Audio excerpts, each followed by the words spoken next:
There are men who are born to be legends, and then there are men who become legends precisely because they refuse to be broken. Jason Momoa is one of those rare souls. The world knows him as Aquaman, the king of the seas who commands armies and conquers oceans. They know him as Khal Drogo, the fearsome warlord, whose very gaze made entire kingdoms tremble in Game of Thrones. They know him as a 6 feet 5 inches wall of muscle and charisma who has graced the covers of major magazines across the planet. But behind that glory lies a story not glamorous, but brutal, devastating, and deeply human. Behind the legend stands a boy abandoned by his father, a young man nearly sliced apart in a Hollywood alley, a husband who watched his greatest love story crumble after 16 years, an actor who sat in near poverty while the world cheered his name, and a body beaten raw by a career built on his own 2 fists. And now, at 45, with new battles on the horizon, the question is no longer how far Jason Momoa has come, but how much more this man can carry. It is heartbreaking when the beginning of a legend is marked, not by warmth and safety, but by absence and displacement. Joseph Jason no Makea Momoa entered this world on August 1, 1979. In Honolulu, Hawaii, a paradise island scented with sea salt and plumeria, where waves roll in like ancient songs and mountains touch the clouds. His father, Joseph Momoa, was a native Hawaiian painter. His mother, Connie Lemke, was a photographer of German, Irish, and Native American descent. 2 artists, 2 worlds, and almost immediately a separation that would leave a mark no paintbrush or camera could capture. When Jason was barely 6 months old, his parents divorced. His mother packed their lives into what they could carry and moved to Norwalk, Iowa, a small landlocked town as different from Hawaii as Earth is from ocean. There were no waves in Norwalk, no trade winds, no turquoise horizon. There was flat ground, gray winters, and the particular loneliness of being different in a place that had never seen anything quite like you. Jason grew up tall, dark, and visibly mixed race in a community where such differences were noticed. Poverty was not the defining word of his childhood, but belonging was. He was the boy without his father, the boy who looked like no one else. In his classroom, the boy who flew between 2 worlds and felt fully at home in neither. His mother worked tirelessly, raising him alone in a quiet Midwestern town, doing her best to give him roots and soil that felt foreign to them both. The wound that cuts deepest is often the one left by absence. Growing up without his father meant growing up with a ghost, not a terrifying ghost, but a quiet one, the kind that appears at school events in the form of other fathers. In the easy confidence of boys who feel claimed and chosen, Jason would later admit he always felt like he had something to prove, like he had to be bigger, louder, more visible, just to feel real. The cruelty of youth reminded him he was different. He filed those moments away not with bitterness, but with fire. His mother saw that fire. Instead of extinguishing it, she took him to the Needles in Custer State Park, South Dakota, where ancient granite spires rise from the earth like the fingers of giants. Rock climbing became his salvation. The wall did not care about his name or bloodline. The wall only asked if he was strong enough, and he always was. From that day forward, Jason Momoa would never stop climbing after high school. He moved back to Hawaii and enrolled at the University of Hawaii. He needed money and found work wherever he could, folding shirts in a surf shop while tourists browsed and the ocean glittered outside. He waited tables. He survived. Then everything changed. A Japanese fashion designer noticed him at 19 and encouraged him to model. Within a year, he won Hawaii's Model of the Year and walked the runway for Louis Vuitton. Soon after, he auditioned for Baywatch Hawaii. Out of 1,300 hopefuls, he landed the lead role. He was 19 and folding t-shirts in a surf shop, and suddenly he was on television. But success can be fleeting. When Baywatch Hawaii ended in 2001, the industry labeled him a pretty boy and moved on. He spent 5 years struggling to find serious representation. Auditions led nowhere. He took small roles and guest appearances while living on tight budgets. He described feeling like he was wearing a costume that didn't fit, wrong for every room he entered. just as he neared surrender. He landed a role on Stargate Atlantis in 2005 as Ronan Dex.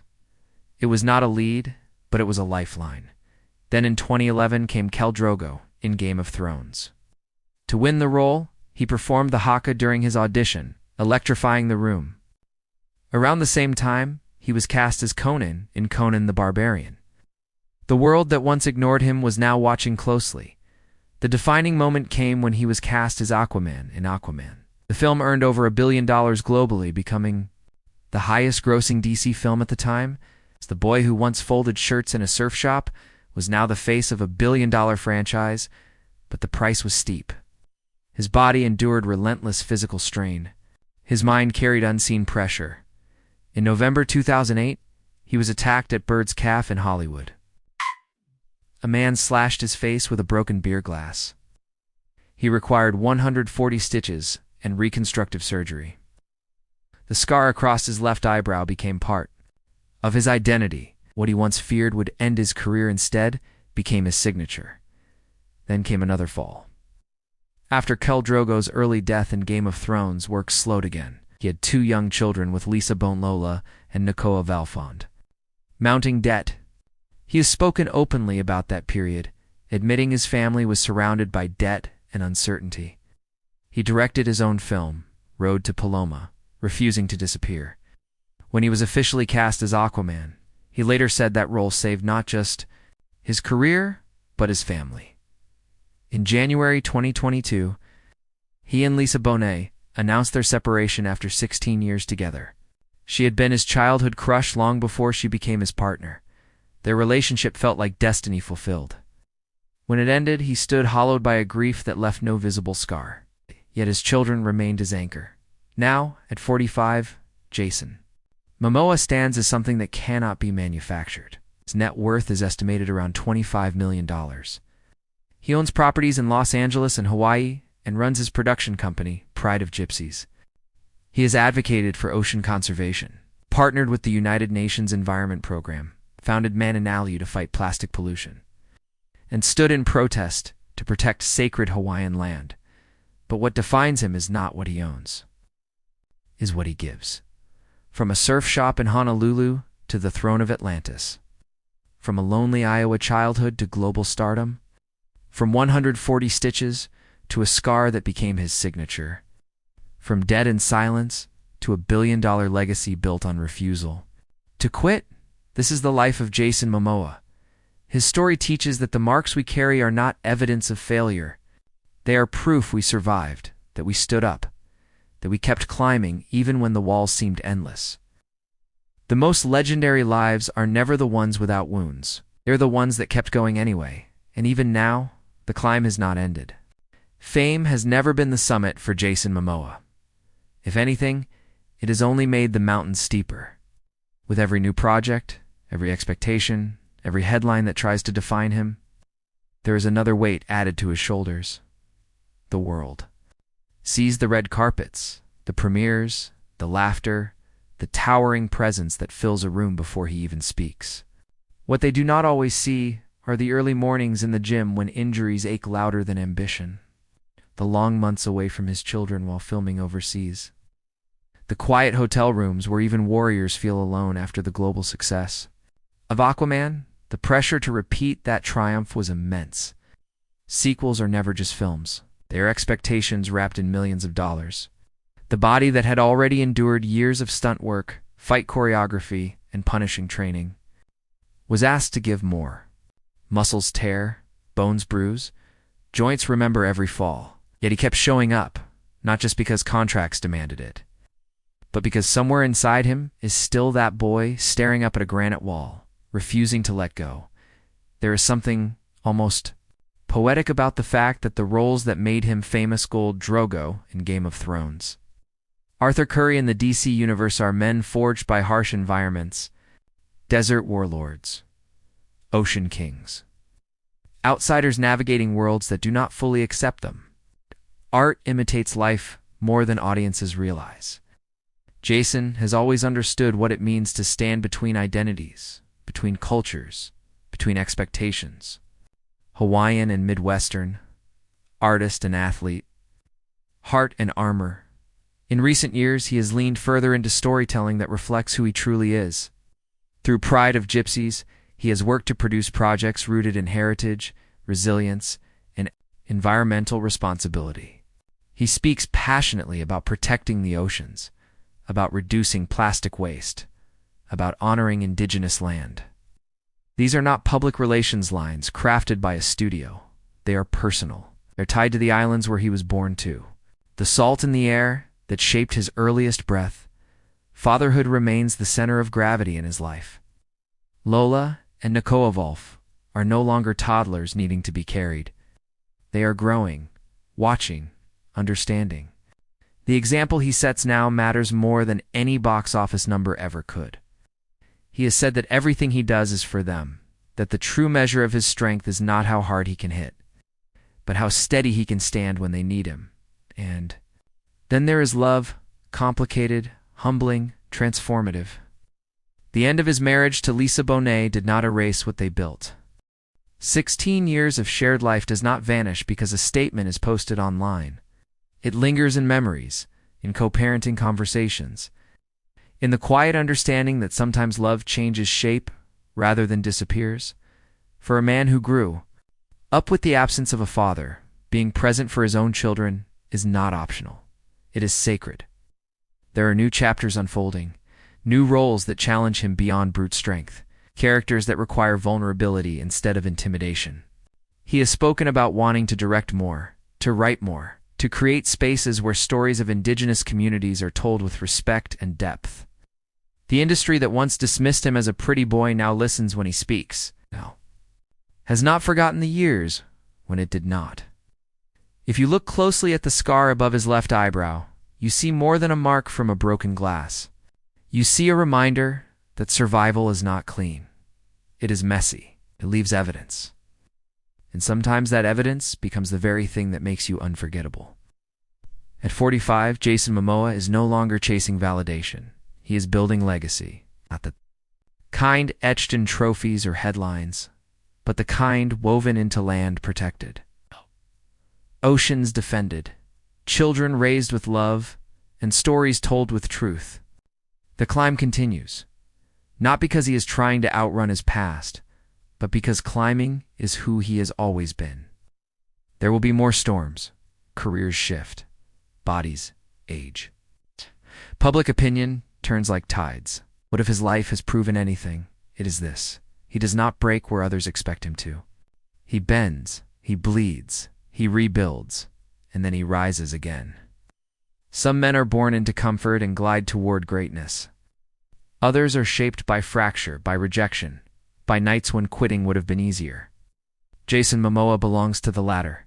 And perhaps that is why his story resonates so deeply, because it is not the story of a man who was handed a throne. It is the story of a man who kept climbing until the world had no choice but to see him standing at the top. And even now, he is not looking down at the crowd. He is looking up at the next wall, the next horizon, the next impossible height, hands ready. Heart steady, scars visible, unashamed and unafraid to climb again. And somewhere between the spotlight and the silence, Jason Momoa has begun to understand something that eluded him for years. Strength is not measured in how much you can endure alone, but in how honestly you can live in front of others. The younger version of him believed he had to be louder, bigger, more indestructible. The man he is now knows that real power often looks like softness, like showing up for your children even when your own heart is fractured, like admitting you were scared when the money ran out and the phone stopped ringing. Hollywood has a way of freezing people in the roles that made them famous. To some, he will always be the warlord from Game of Thrones or the Ocean King from Aquaman. But beyond the armor and tridents and battle cries is a man who still carries Iowa winters in his memory, who still feels the absence of a father in quiet moments, who still remembers folding shirts in a surf shop, wondering if anything bigger would ever happen. Success did not erase those memories. It reframed them. The poverty scare after Khal Drogo's death taught him humility. The bar attack that left him with 140 stitches taught him fragility. The separation from Lisa Bonet taught him that even love stories that feel written in the stars can shift without warning. Each chapter carved something into him, not always visible, not always easy to explain, but permanent. He has spoken about aging in an industry obsessed with youth and perfection. The body that once seemed invincible now requires care, patience. Recovery, injuries linger longer. Training demands more discipline. But there is a different kind of authority that comes with time. He no longer needs to prove he belongs in the room. He builds the room. Through Pride of Gypsies, he champions stories that reflect heritage, resilience, and environmental urgency. Through Mananalu, he continues pushing against plastic pollution. Aligning business with belief rather than image, there is something deeply human about. A man who has played kings yet still speaks about doubt. He has admitted that there were nights when he questioned everything, when the applause faded and the uncertainty crept back in. But doubt for him has never been a stop sign. It has been fuel. The same fire that burned in a teenage boy climbing granite spires in South Dakota still burns now. Steadier perhaps, less reckless, but just as determined. His children remain the compass. Lola and Nakoavolf are growing into their own identities, watching a father who is imperfect but present. For a boy who once felt unclaimed, there is redemption in being the one who shows up. School events, film sets, environmental protests. Life is no longer divided between two worlds the way it was in his childhood.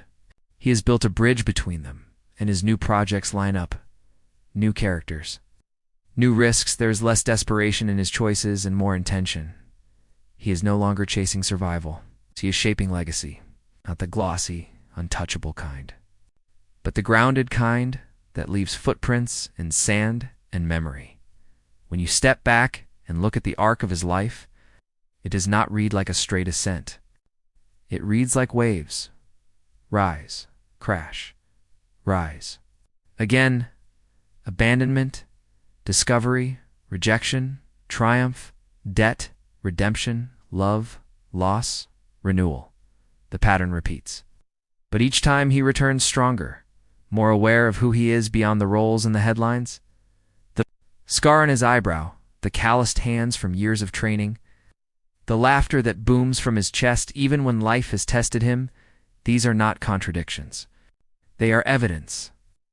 Evidence that you can be both fierce and gentle, that you can fall and still stand, that you can lose and still love. And perhaps that is why his story lingers. Not because he commands oceans on screen, but because off-screen. He has faced currents just as powerful. He has been underestimated, miscast, wounded, and nearly erased. Yet he remained, adapted, he climbed. The truth is, the legend was never in the muscles or the costumes. It was in the refusal to disappear. It was in the decision to keep fighting when pride would have made quitting easier. It was in choosing fatherhood, community, and purpose over ego. As the years move forward, there will be more changes.